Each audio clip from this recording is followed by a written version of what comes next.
आप तो चमार रेजिमेंट के रिश्तेदार हैं ना, आप में हिम्मत है भाई। ब्रिटिश गवर्नमेंट के दिमाग में पासी रेजिमेंट क्यों नहीं आया, वाल्मीकि रेजिमेंट क्यों नहीं आया, खटीक रेजिमेंट क्यों नहीं आया, चमार रेजिमेंट ही क्यों आया? तो चमार रेजिमेंट के रिश्तेदार हैं आप लड़ लेंगे। लेकिन ये तो इतने गधे गंवार गालीबाज लोग हैं, इनसे कौन तर्क करेगा? आप तो हरिजन हैं, दरिजन हैं, दलाल हैं, तो क्या क्या हैं वो सब आपके ऊपर लगता है, मेरे ऊपर भी लगता है वही शब्द। हाँ, तो ये जो वामसिफी कल्चर में एक ऐसी पीढ़ी तैयार हुई है जो गाली ही से बात करती है। अगर आप फ्रीसी वजीफा और नौकरियों में आरक्षण निकाल दीजिए तो फिर दलित समाज बचता क्या? एक ऐसी नदी है जिसमें पानी नहीं है। दलित समाज ऐसी बंदूक है जिसमें गोली नहीं है। दलित समाज ऐसी किताब है जिसमें पन्ने नहीं है। दलित समाज ऐसी कलम है जिसमें इंक नहीं है। 3 एजेंडे नहीं है तो दलित समाज का समर्थन मांगने वाला वह नेता समझिए कि दलितों के साथ धोखा कर रहा है, गद्दारी कर रहा है। दलित समाज में वो क्रिमिनल की तरह घूम रहा है। सीएम पीएम के नारे ने तमाम नौजवानों को पागल बना दिया है। तो सब सीएम पीएम बनेगा? हाँ, सीएम पीएम बनना है, एमपी एमएलए बनना है। डीएम और एसपी तो समझ सकते हैं, वो परिवार चलाना है उनको।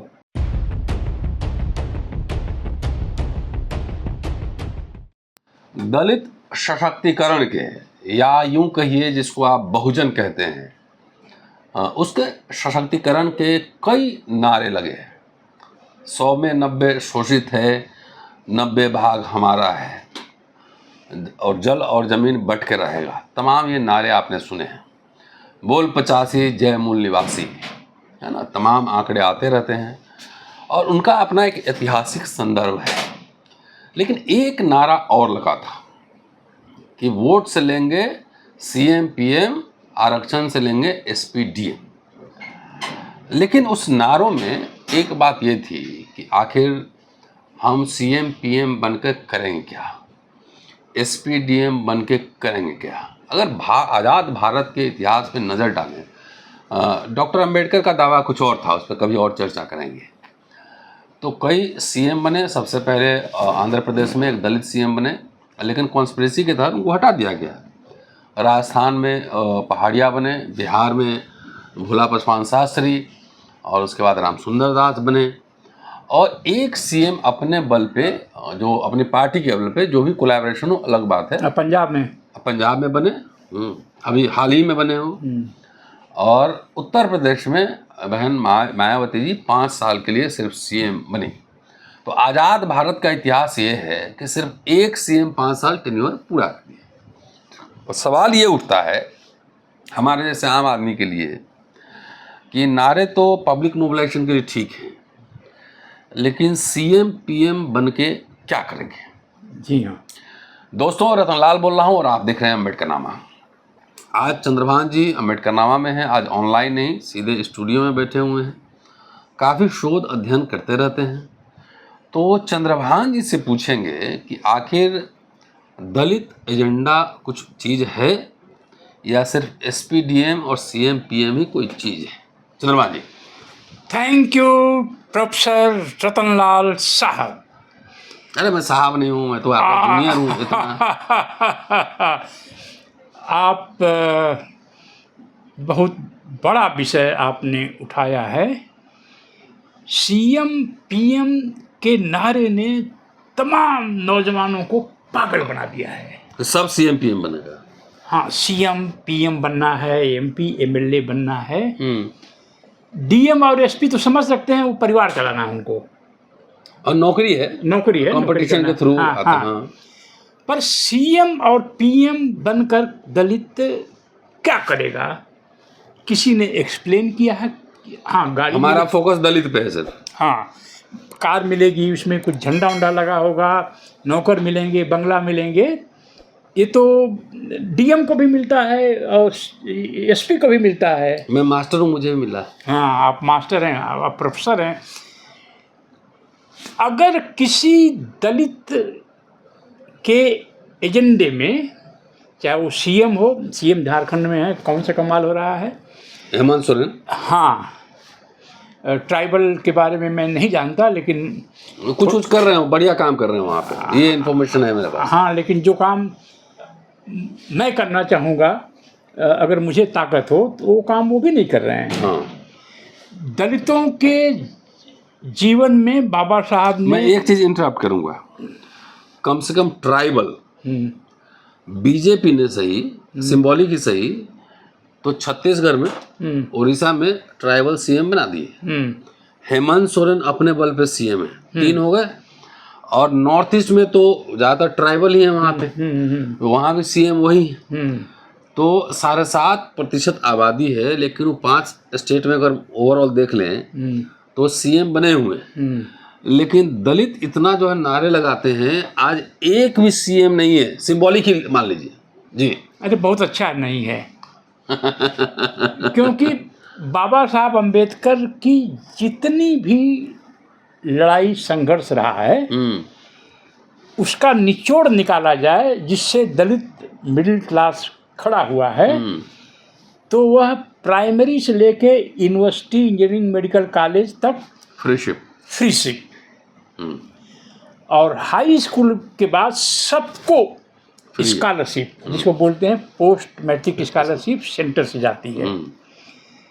दूसरा, एडमिशन्स में engineering college, medical college, universities में आरक्षण। तीसरा, नौकरी में आरक्षण। इन 3 चीज़ों को दलित जीवन से निकाल दें तो क्या बचता है? तार पे चढ़ेंगे, क्या बचता है? तो जो भी सीएम बनना चाहता है, पीएम बनना चाहता है, 0 बैलेंस पर एडमिशन समाप्त हो गया है, सब कुछ समाप्त हो गया उस सेंस में। और जो मैंडेटरी स्कॉलरशिप मिलती थी हाई स्कूल के बाद, पोस्ट मैट्रिक स्कॉलरशिप, हमारे आपके उम्र के, आप तो यंग हैं, फिर भी ऐसा कोई दलित मैं नहीं सोच सकता जिसको वो स्कॉलरशिप नहीं मिली हो, वो लगभग ख़त्म हो गई। विदेश जाने वाला भी, विदेश जाने के लिए कुछ स्कॉलरशिप है, उसमें भी लगा दिया है क्रिमिनल राइडर। हाँ। तीसरा, सरकारी नौकरियों में आरक्षण। तो स्कूल कॉलेज बंद हो रहे हैं। पब्लिक सेक्टर में तो हम समझते हैं करीब 46 या 44% एडहॉक पर हैं, वो भी ख़त्म हो रहा है। और सरकारी नौकरियों में भी जो है, मंत्रालयों में भी, सचिवालयों में भी एडहॉक पर नियुक्तियां हो रही हैं। ये सब बहुत जल्दी ये सब खत्म हुआ है। तो अगर किसी दलित में ये 3 एजेंडे नहीं हैं, और वह बाबा साहब ने कैटेगरिकली कहा था 1949 में, यस, तो अगर ये 3 एजेंडे नहीं है, तो दलित समाज का समर्थन मांगने वाला वह नेता समझिए कि दलितों के साथ धोखा कर रहा है, गद्दारी कर रहा है, दलित समाज में वो क्रिमिनल की तरह घूम रहा है। तो क्या अम्बेडकर बात को सर के बल खड़ा कर दिया इन लोगों ने? एकदम सर, अम्बेडकर बात को ख़त्म कर दिया है।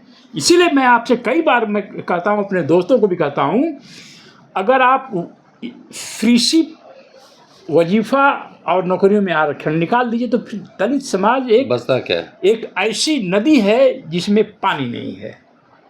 दलित समाज ऐसी बंदूक है जिसमें गोली नहीं है। दलित समाज ऐसी किताब है जिसमें पन्ने नहीं है। दलित समाज ऐसी कलम है जिसमें इंक नहीं है। दलित समाज ऐसा मोबाइल फ़ोन है जिसमें बैटरी नहीं है। गंभीर सवाल उठा रहे हैं। तो बताइए, इसी के प्रोडक्ट तो है ना सब लोग, इसी के तो प्रोडक्ट है ना। और इन सवालों को आप देखिए, वो जो गाजियाबाद की दलित लड़की है ज्योत्सना, उसको ये 3रा साल चल रहा है उसका स्कॉलरशिप, इसको थोड़ी बहुत मदद आपने की थी। आपने की थी। फ्रीशिप उसकी आपने 5-5.5 लाख दिलाया था, हमने 45,000 दिलाया था। चलिए 4th ईयर में देखेंगे उसका, अगर नहीं मिलेगा तो नेक्स्ट सेमेस्टर। उस लड़की को जो है एक मलिन बस्ती में वो रहती है, उसके पेरेंट्स रहते हैं, उसको अभी तक फ्रीशिप और स्कॉलरशिप नहीं मिली। तो जो भी सीएम पीएम की बात करता है बगैर इन 3 मुद्दों को, तो मैं क्या मतलब कि कहाँ FIR किया जाए इन लोगों को, कहाँ पकड़ा जाए, पकड़ने के बाद इनका क्या किया जाए। दलित समाज को इन लोगों ने डुबो दिया। पिछले 25-30 सालों से सारा ध्यान भटका कर, जैसे खटखट कार में खटखट गिरोह होता है ना, कार में खटखट करता है, ड्राइवर का दिमाग पीछे जाता है, देखता है और मोबाइल लेके भाग जाता है। तो डॉक्टर साहब, दलित समाज में देखिए, दलित समाज आज का उतना ही कंजर्वेटिव है जितना कंजर्वेटिव अलीगढ़ मुस्लिम यूनिवर्सिटी के संस्थापक सर सैयद साहब के समय मुस्लिम समाज था। वो लोग सोचते थे कि इंग्लिश यूनिवर्सिटी बना करके ये इस्लाम ख़त्म कर देगा। तो हम लोग जो बातें कहते हैं, तो ये जो CM PM वाला जो दलित है, इसको लगता है कि अगर स्कॉलरशिप, फ्रीशिप, नौकरी दलितों को मिलती रहेगी तो दलितों का सिस्टम के खिलाफ गुस्सा नहीं बनेगा। गुस्सा नहीं बनेगा तो अपना लीडर ढूंढेगा और हम MP MLA बनते रहेंगे। सिर्फ इतना ही अर्थ है। तो आप ये कहना चाहते हैं कि CM PM जिसको बनना है वो एजेंडा लेके आए, पहले घोषणा पत्र लेके आए। अरे भाई, क्या करेगा, यही ना बात। भाई, जिन 3 चीज़ों से दलित समाज को में थोड़ी खुशहाली आई है, अगर वही ख़त्म हो जाएंगी तो आप CM PM बन करके करोगे क्या? एक बढ़िया घर में रहोगे तो इससे बढ़िया IAS बनो, एक बंगले में रहोगे, या और क्या मिलेगा? क्या पैसा चोरी करने के लिए जा रहे हैं वहाँ, डकैती मारने के लिए जा रहे हैं? CM PM बनना चाहते हैं? तो दलित आंदोलन को तहस नहस कर दिया गया है पिछले 25-30 साल में। जिसने भी स्कॉलरशिप, फेलोशिप की बात की, उसको गाली देकर के लोगों ने चुप करा दिया। और जो तो हम चुप होने वाले कहाँ हैं? सब, आप बिहारी हैं तो आप लड़ ले रहे हैं। तो मैं तो हैरान हूँ कि दलित समाज कैसे इस तरह के तत्वों को टॉलरेट करता है।